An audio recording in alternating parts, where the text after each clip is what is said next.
Hi, I'm Tommy with Richmond Comix. And I'm Travis from CheckpointAhead.com. And we'll be back in just a minute with some of the best books of the week.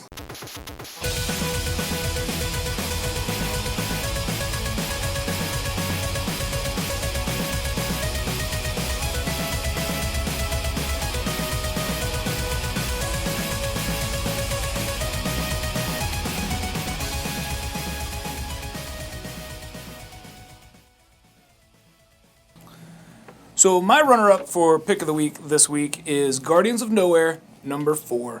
This is the end of the Guardians of Nowhere saga by Bendis and Deodato, and it ends in crazy bloodshed. So many dead. Spoilers, everybody dies. No, not everybody. It's not quite Game of Thrones. But we've got a crazy fight between Gamora, Angela, and someone. We don't know who she is. They don't really explain it. She doesn't really speak any language that anybody can speak, and she kind of just wrecks everyone. But this book is obviously leading right into whatever is going on at the end of Secret Wars, and it action-packed, super crazy stuff going on. Yeah, out of all the books that I've read for Secret Wars, this one feels the most like it's tying directly into the ending of it. Absolutely. Which is awesome. And again, they never say the name of this character. She showed up at the end of last issue. They never say the name of her, and she looks really cool, so I hope we see her again. My runner-up for pick of the week is going to be Tokyo Ghost, number 1. It's by Rick Remender and Sean Murphy. I knew that. I don't know why I didn't know that. Anyway, this basically takes place in a place where technology has become rampant. There's this one guy who basically can possess any human with just a chip that's in their head. He's kind of like a crime lord. It follows a woman who, they hint that she might have been a former cop. She's hanging out with someone who means a lot to her, who has fully given in to the technology of the time. So he's not really human-esque at all. Like he's got crazy wires all over his face, and he's in bad shape. What this allows him to do, though, is that he can amp up his strength, he can amp up his intelligence, all that kind of stuff. So it's a really cool, just technological dystopian story. The art is very reminiscent of Akira, so if any of you guys know that, you should definitely check it out. And I really am just super excited to see where this goes. I love everything Rick Remender does so far. So, and for me, that's Sean Murphy. Everything Sean Murphy has ever done, I have just been in love with. Yeah, Punk Rock Jesus. Anybody who's read that is going to love this. It's very similar as far as the aesthetics go. So, excellent. My pick of the week this week is a weird little indie book called Mixtape. It is from a publisher called Space Goat Publishing. I had never heard of them. The only reason I even checked it out is because at the top it says Generation Xers and 90s alternative music fans rejoice. That's basically my entire childhood right there. So the premise had me hooked from the beginning. The book itself, it's almost like a teen soap. It's a bunch of teenagers in the early mid-90s who are obsessed with bands like the Pixies, the Replacements, the Ramones, just any music that was kind of popular, kind of big at that time, these guys are obsessed with. And it follows them through a party on the last weekend before school starts. So there's a bunch of teen angst and some drama. That's the kind of thing I really enjoy. It's written by Brad Abraham, who is someone I've never heard of, and the art is by, I hope I'm saying this right, Gervasio and Jock. Not the Jock that did Green Arrow Year One. He spells it completely differently. These guys are brand new. Never heard of any of them, but I can tell you I'm really excited to see whatever their next project is. Obviously, the artists they're kind of new to the craft, but they already have facial expressions down in a way that most new artists can't do. I'm really excited to see where the story goes. It's a black and white book.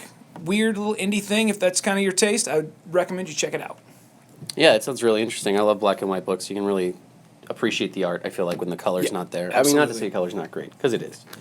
My pick of the week, now you guys who've been watching the show probably know I sort of like Star Wars. I heard a rumor to that effect. It's something like that. So I chose Star Wars number 9. This is so good. I said this about the last issue. This is the best one, though. This follows Luke. He's stranded on a moon, and he's lost his lightsaber. He is kind of running with a rough crowd. People are after him, and he actually runs into a hut.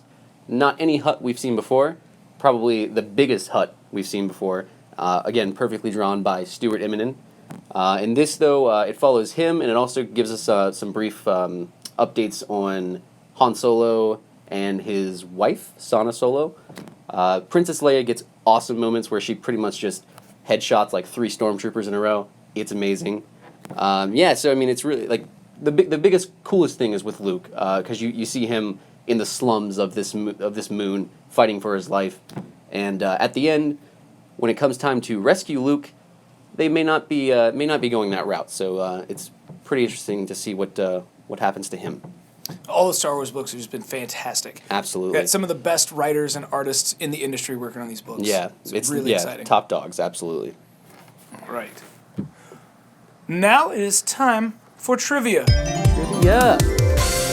All right, so 2 weeks ago, because there was a technical glitch and most of us blinked out of existence for a week. Exactly. So and that's canon. And that's canon. So what the question was the actress who played Hawkeye's wife in Avengers: Age of Ultron had done another movie where she played a very famous comic book character. A lot of people sent in a lot of wrong answers. Apparently, the first movie that pops up on IMDb is All-Star Superman, the animated movie, where she plays a character that I did not remember the name of. What we were looking for was Velma Dinkley from Scooby-Doo. A lot of people apparently didn't get that. So our winner this week was Alejandro Espinoza. So we will be getting that out to you as soon as possible. All right, for this week's trivia, we've got a pretty cool Star-Lord bobblehead that's official licensed Marvel product. Ooh. So what we need is the original lineup of Guardians of the Galaxy. So email us at richmix@richmondcomics.com with the lineup, and if it helps, I'll give you a little help. We're looking for the lineup that from Jim Valentino's run from the 1980s. So just send us your answer at richmix@richmondcomics.com. And now for our big announcement. We know you've waited 2 weeks for this, and we apologize for the wait. But starting next week, Travis and I will be doing a comic book related podcast called And That's Canon. Our first episode will be up Thursday the 24th, so keep an eye out for that. Hopefully you guys can stand to listening to like an hour of us, because we will go that long. Yeah, we talk a lot. Thanks again for joining us, guys. I'm Travis from checkpointahead.com. You can check us out at facebook.com/checkpointaheadpodcast. Also check out checkpointahead.com, the site. Content coming out regularly, and I think you guys really enjoy it. And I'm Tommy with Richmond Comix. You can follow us all over social media at Richmond Comix. That's it for us this week, and we'll see you on Wednesday.